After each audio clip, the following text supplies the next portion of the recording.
Mesdames, Messieurs, peuple congolais, chers membres de la diaspora, question.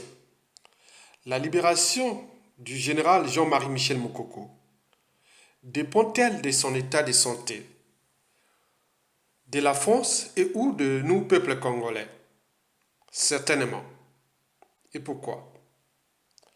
Vous le savez très bien que l'avenir ou le futur, c'est tout justement le passé et le présent qu'on ignore. Par conséquent, l'avenir de Jean-Marie Michel Moukoko, en liberté ou non, dépend certainement de son passé et de son présent. Avec le dictateur Denis Sassou Nguesso d'une part et avec la France ou la France-Afrique d'autre part. N'oublions pas aussi nous, peuple congolais. Par conséquent, la libération de Jean-Marie Michel Moukoko va certainement dépendre de ces trois facteurs. D'abord, l'état de sa santé. Deux, la France. Et trois, nous, peuple congolais. Mesdames, Messieurs, peuple congolais, chers membres de la diaspora, la libération de Jean-Marie Michel Moukoko, injustement incarcéré depuis le 16 juin 2016 par Denis Sassou Nguesso, le pion, la pièce maîtresse de la France-Afrique, sous ordre même de la France-Afrique. Est-ce que sa libération dépendra-t-elle de son état de santé? Certainement. Et pourquoi? Pour plusieurs faits historiques et présents. Vous le savez que depuis 35 ans déjà, Sassou n'a cessé de chercher à l'éliminer, en passant par exemple par sa femme, et après il avait mis conseiller quelque part des affaires de la Centrafrique, il a échappé 2 ou 3 fois à tentative d'élimination, d'assassinat. Il n'a jamais cessé de chercher à l'éliminer, Sassou Nguesso. Chercher à éliminer Jean-Marie Michel Moukoko, vous le savez très bien. Puis encore, depuis 2016, bon, il s'est affronté à Denis Sassou Nguesso. Lui, pour asseoir son pouvoir, France-Afrique à l'échelle du Congo, avait divisé ce pays en deux parties. Le nord, c'est pour lui, le sud pour ses pions, ses complices et ses victimes. Les victimes au sud pour céder les nordistes derrière lui, mais au nord, personne ne doit faire de l'ombre à lui, comme Mokoko, les Okombi Salissa et autres se sont affrontés à lui. Bon, ben, on connaît bien la suite. Soit le déclassement, soit l'exil forcé. Si tu as peu de chances, tu vas en prison. Si tu as moins de chances, tu es éliminé. Vous le savez que Sassou Nguesso a 3 maladies mentales. Le mensonge, la mégalomanie et le cynisme. Le mensonge, c'est pour cacher son passé. La mégalomanie pour l'imaginaire d'un pouvoir éternel à vie. Et le cynisme pour se venger de ceux qui font obstacle à la mission, au rôle qui lui a été attribué au sommet de la pyramide France-Afrique. La suite, on le connaît depuis déjà, c'est 38 ans qu'il est encore là. Le pays est détruit, le peuple piétiné, un pays surendetté et autres, vous le connaissez. Donc, dans cette situation-là, il est certain que la santé de Moukoko deviendra problématique pour sa libération. Ça veut dire que s'il y a les problèmes de santé, bon, on peut certainement se dire, bon, ben, on les libère parce qu'ils ne constituent plus la menace ni pour Sassou Nguesso. Bon, Sassou Nguesso l'a puni en toute impunité avec la coopération active ou passive de la France-Afrique. Qu'est-ce que ça peut faire? Une colonie est faite pour être exploitée. Et donc, Sassou est le contre-maître, le pion parfait. Donc, il est là, il joue pleinement sa mission. Donc, Moukoko est venu rentrer dans cette affaire-là, donc il y a eu des embrouilles. Vous avez vu en 2021, Guy Brice Parfait Coloria n'a pas eu de chance. Moukoko a encore la chance, parce qu'au cœur de l'enjeu, il y a des problèmes un peu culturels, géopolitiques et autres. Alors, là, il a essayé un peu de sauver sa peau. Mais pour combien de temps encore? Mesdames, Messieurs, peuple congolais, chers membres de la diaspora, alors, la libération de Jean-Marie Michel Moukoko dépendra-t-elle de sa santé? Ben oui, parce que Sassou, Mokoko, pour Sassou, Mokoko doit crever en prison. Il cherche un moment, au moment que, bon, son cas il sera déjà affaibli, il a ses 75 ans, les conditions d'incarcération, les pressions psychologiques et beaucoup de choses comme ça pour qu'il crève. L'enjeu est qu'il crève, qu'il devient inutile. Pour, voilà, plus une menace c'est pour le dictateur Denis Sassou Nguesso, vous le savez très bien. Donc ça, il faut en tenir compte de cette réalité. Donc Sassou Nguesso devient comme le dragon de Komodo qui a mordu une poire, un buffle et autre, il attend au moment qu'il crève et autres. Mais nous, les Congolais, peuple congolais, on est là comme on est des spectateurs. Eh bien oui, il a déjà mordu Mokoko, il attend qu'il crève. Comme il a fait à Guy Bibb Fafé Kolela. Et nous sommes là.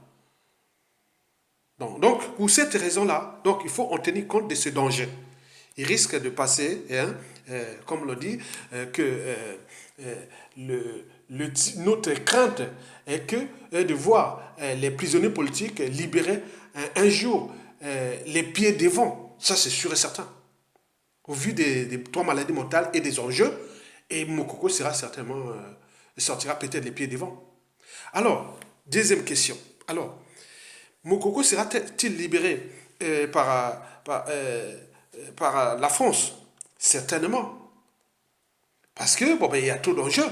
On joue aujourd'hui l'image de la France qui est, selon les réseaux panafricanistes, se disent que la France-Afrique, Emmanuel Macron, sont les gardiens des bagnes coloniaux et des cimetières France-Afrique. On en voit depuis 60 ans déjà, que désolation. Donc, Mokoko rentre dans la lignée de cette situation. Est-ce que, au vu des enjeux géostratégiques à venir, qui sortent en cours à l'échelle du Congo, à l'échelle de la sous-région et de l'Afrique francophone, est-ce que Emmanuel Macron II va-t-elle s'affranchir de la mauvaise image de la France qui est la gardienne des bagnes coloniaux en Afrique et des cimetières en Afrique? Parce que vu le nombre d'intellectuels, de cadres civils, politiques et militaires qui ont été assassinés depuis les années 60 à nos jours, mais il y a des gens ici au clé de leur lit, et quand il se rate de matin, il se dit que je suis allé assassiner quand même les intellectuels, les cadres civils, politiques et militaires, je suis blanc, je suis là en France, et je vais voir ma famille et autres. Mais il y a une part d'humanité à revenir. Donc nous sommes en guerre, la France est en guerre contre l'Afrique, et inversement. Donc comment sortir de cet état de crise liberticide, antidémocratique, anti-souveraineté, anti-social et criminogène? C'est tous les questionnements. Mesdames, messieurs, donc la France, certainement, va de cœur ou de force chercher à éliminer, à éliminer peut-être Mokoko ou à le libérer. C'est tous les questionnements que nous sommes en train de suivre pour nous. Parce que cette libération-là, en fait, il y a tout d'enjeux en ce moment. Hein. Il y a l'enjeu de la France avec Denis Sassou Nguesso. Il y a l'enjeu de la France avec nous, peuple congolais, l'enjeu de la France avec Mokoko et tout compagnie. Donc il y a tout d'enjeux là. Donc nous suivons la situation en fonction des arrivages, c'est-à-dire des informations qui arrivent.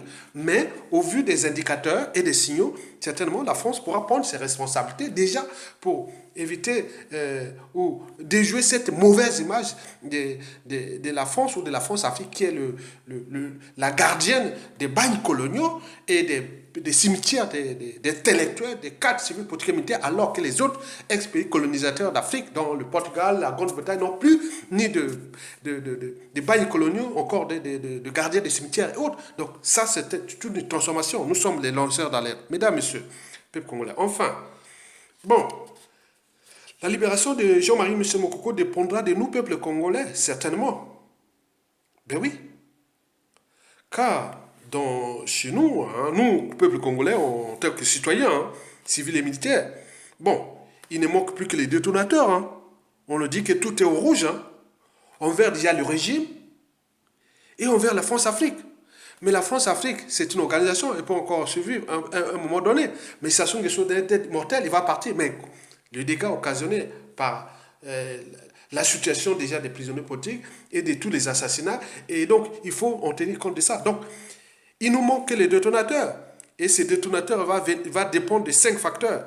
le premier facteur de la situation de Jean-Marie Michel Mokoko, en tenant compte de la géopolitique et des tribus, de la région de la Cuvert, et beaucoup de choses que je ne vais pas vous dire, des éléments stratégiques. Donc il manque que les détonateurs. Bonjour à tous, c'est Franck Nzila Malembe, activiste et coordonnateur du mouvement Progrès. Aujourd'hui, j'ai voulu vous présenter une situation dramatique d'un quartier qu'on connaît tous.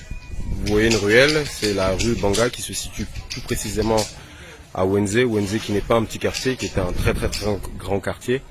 Là, j'ai commencé dans la rue Banga parce que c'est par là que tout commence et on va descendre sur l'avenue Bweta Mbongo. Donc comme vous pouvez voir, vous avez un caniveau où s'écoule de l'eau. Et c'est pas classique ce que vous allez voir que cette eau vraiment s'écoule sur l'avenue Bweta Mbongo et que ça crée une situation qui dure depuis bientôt une année et qui est dramatique pour les populations. Donc moi ce que je trouve risible, c'est que le PCT a tendance à appeler le quartier Wenze leur fameuse citadelle imprenable. Mais quand on voit ce que je vois, et vous allez voir un peu plus ce qu'on voit devant, on va plutôt dire que Wenze c'est pas une citadelle, mais c'est plutôt, que Dieu me pardonne le terme, c'est beaucoup plus une poubelle.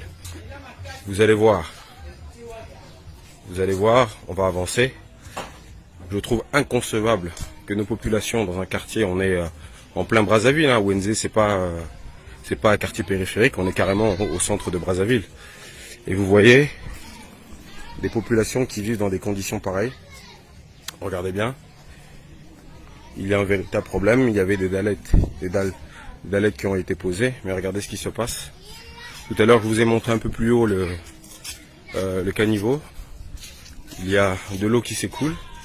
Les caniveaux sont totalement bouchés, il n'y a aucun entretien. Regardez comment vivent les populations. Et plus on avance, et plus l'eau crée un problème sur un axe principal par lequel toutes les voitures passent et par lequel tout le monde passe. Ça fait des années qu'on parle de ça, ça fait des mois et des mois qu'on parle de ça. Et vous avez des maisons qui sont là, hein, c'est pas n'importe quelle maison. Vous avez des immeubles qui vivent devant cette situation. Moi, je ne pointe pas du doigt les personnes qui y vivent, hein. Moi, ce que je dis, c'est que lorsqu'on a un minimum de respect pour soi-même et de respect pour les autres, quand on a un peu de force, quand je dis force, c'est d'intelligence, de force morale, et peut-être de force financière, c'est d'être capable à un moment d'organiser les populations ou de dénoncer ce qui s'y passe. Parce que regardez bien, voilà, vous n'êtes pas dans une rivière, vous n'êtes pas sur les bords d'une rivière, vous êtes dans une rue, la rue Banga. Et ceci dure depuis des années. Et la mairie de Brazzaville, parce que c'est ce que je pointais en premier lieu, la mairie de Brazzaville semble observer cette situation sans jamais se poser la question de comment résoudre ce problème. Et ça, je trouve ça absolument scandaleux que nous soyons en plein Wenze, un quartier qui est soi-disant, comme j'ai dit tout à l'heure, la citadelle imprenable. Nous sommes à quelques mois des élections législatives, pour ne pas dire semaines, des élections législatives, et vous avez des députés du pouvoir qui vont dans quelques mois, dans quelques semaines, se battre pour être élus, entre guillemets, députés d'un quartier comme celui-ci, et ne sont pas capables de se poser la question de, voilà, quelque chose comme ça. Regardez les voitures qui passent, regardez dans quelles conditions ces voitures passent, regardez comment les gens vivent. Regardez, ça, nous sommes sur l'avenue Bweta Mbongo. Regardez les poubelles, regardez comment les véhicules passent, regardez comment ça se passe. Vous avez, voilà comment la circulation se déroule dans ce quartier-là. Et voilà, vous avez une sorte de fleuve. Une fois, j'ai fait une vidéo qui pouvait sembler être drôle, mais c'était à en pleurer en fait. Quand vous voyez cette situation, et ça dure depuis des mois et des mois et des mois et des mois. Et la mairie de Brazzaville, les grands travaux, parce qu'il aussi faut indexer aussi les grands travaux. La mairie de Brazzaville vont dire qu'ils n'ont pas les moyens de résoudre la situation, mais que les grands travaux nous disent qu'ils n'ont pas les ingénieurs ou la capacité intellectuelle ou financière de résoudre des problèmes comme celui-ci, quand même, non, pour moi je trouve ça inconcevable. Et on est à ça depuis des années. Voilà, autour vous avez des immeubles, vous avez des boutiques, et voilà, vous avez des véhicules qui passent, et personne ne se pose la question quand je dis personne, c'est à la fois les citoyens eux-mêmes qui subissent une situation comme celle-ci, sont à un moment, bon, certains vont dire qu'ils sont désespérés, qu'ils ne peuvent pas, et qu'ils sont fatigués d'en parler, mais je pense qu'il ne faut jamais se fatiguer de parler de ce genre de problème-là, surtout quand ça dure depuis bientôt plus d'une année. Et donc là, je dis aux populations de Ouenzé, vous avez soi-disant des députés qui vous offrent des t-shirts et des billets de 500 à 1000 francs CFA. Et depuis des années, vous avez une réelle situation. Certains vont me dire, oui, c'est pas le rôle du député. Oui, certes, mais quel est le rôle du député quand on sait que depuis 5 ans, ils n'ont pas été capables de proposer des lois au niveau du Parlement? On sait que nos députés, et surtout ceux du PCT, ont la capacité, à un moment, d'être une force de pression auprès de la mairie de Brazzaville, parce que c'est eux qui, aujourd'hui, ont le pouvoir. Et c'est eux qui peuvent regarder ce qui se passe dans les caniveaux. Donc ça, c'est le caniveau sur l'avenue Bouetambongo. Regardez bien. Et ça va descendre comme ça jusqu'au bout. Voilà. Ça va descendre, cette eau va descendre comme ça jusqu'au bout. Et vous avez ça. Donc monsieur le maire de Brazzaville, qui est un nouveau maire, un maire récent, sur lequel certains ont mis tous leurs espoirs en pensant qu'il suffisait de changer les hommes et non le logiciel mental pour que les choses dans Brazzaville puissent changer. Monsieur le maire de Brazzaville, bah regardez ce qui se passe. On a ça depuis des années. Et je ne peux pas comprendre qu'aujourd'hui, en 2022, des ingénieurs dans le monde, on ait réussi au Congo, avec l'aide des Chinois, à construire un magnifique viaduc, même si on sait que quelques mois plus tard, ce viaduc, la corniche de Brazzaville s'est effondrée, donc il y a réellement des problèmes au niveau de la conception des projets. Je ne peux pas concevoir qu'en 2022, on soit incapable, nous, Congolais, et sans faire appel